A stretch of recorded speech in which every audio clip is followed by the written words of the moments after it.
დღეს და შეაფასებს. თქვენ დღეს გამოვბრძანდი და ამბობთ არც ერთი მინისტრი არ გობრძანდა მოსახლეობა ამბობს რომ მათთან არც ერთ მინისტრს არ ქონია. მე პოსტალიონი არ ვარ ბატონო ბიძინა ძალიან გთხოვთ ასე ნუ გამომართავთ იმიტომ რომ შეურაცხმყოფელია. ბევრი ჟურნალისტის გამონათქვამებში დილეტანტობა და საკითხის არ ცოდნა იგრძნობა. ჟურნალისტები არ არიან პოსტალიონები. კითხვა არგუმენტირებული უნდა იყოს. მსგავსი შეფასებები პრემიერ-მინისტრმა დღეს მედიასთან გამართულ შეხვედრაზე გააკეთა. კითხვის დასმის კი არ გიშლით, ამდენი ზგინათ იმდენი დასვით, მაგრამ მგონიათ რომ თქვენს დასმულ კითხვაში თქვენი პოზიცია არ გამოიხატება. თქვენი პოზიცია გამოიხატება თქვენს დასმულ კითხვაშიც, მათ რიცხვში და როდესაც თანაც პასუხების გაქვთ და პოზიციას აფიქსირებთ, არგუმენტები უნდა გაგაჩნდეს. ბიძინა ივანიშვილის დღევანდელ განცხადებებს ჟურნალისტების მხრიდან უკვე მოხდა შეფასებები. მედიის წარმომადგენლები აცხადებენ, რომ პრემიერს მედიის როლზე განსხვავებული წარმოდგენა აქვს და დღევანდელ შეხვედრაზე ჟურნალისტების კითხვებს კი არ პასუხობდა, არამედ თავად სვამდა შეკითხვებს.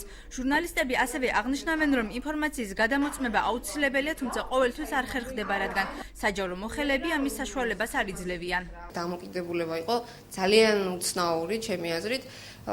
იქ ითქვა კიდეც და მეც უერთდები ამ მოსაზრებას, რომ ჩვენ ანგარიშვალდებული ვართ საზოგადოებასთან და ჩვენ ვერ მივიღებთ გადაწყვეტილების მიღებისგან პასუხს, რომ იცი რა 4 წელიწადში ყველაფერი კარგად იქნება და ამიტომ 4 წლის განმავლობაში თქვენ კითხვებს ნუსვამთ.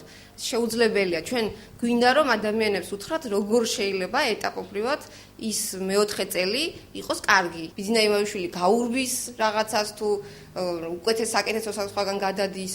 ეს კითხვები დაისმება და ნებისმიერ ადამიანს, მათ შორის პრემიერ-მინისტრს უნდა კონდეს მოლოდინი, რომ ნებისმიერი კითხვა მის შესახებ იქნება დასმული. ისეთი ქვეყანა მივიღეთ იმ ყველაფრიდან ერთი წლის თავზე, რომ გამოვედი მიუხედავად ცხარე კამათისა და მიუხედავად იმისა, რომ ბევრი რამ მიუღებელი იყო, რაც პრემიერ-მინისტრმა თქვა, იმიშიში ნამდვილად არ მაქვს, რომ ეხა ქვემოთ რო ჩავალ პოლიცია რაღაცა შამიდებს და გდანის ციხეში გამბერავენ წემაში და ჯაშუშობას დამაბრალებენ. ეს არის ძალიან დიდი პოზიტივი ამ ქვეყანას.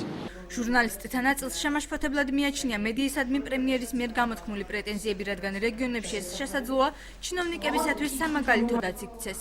ძალიან ცუდი მაგალითია იმ ჩინოვნიკებისთვის, რომლებიც რეგიონებში მუშაობენ და უწევთ ადგილობრივ მედიასთან ურთიერთობა.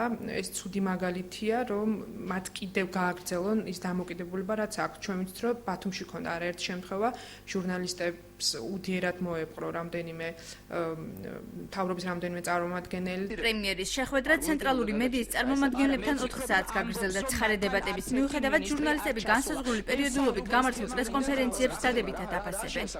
თუ მომეცემა საშუალება მეც მინდა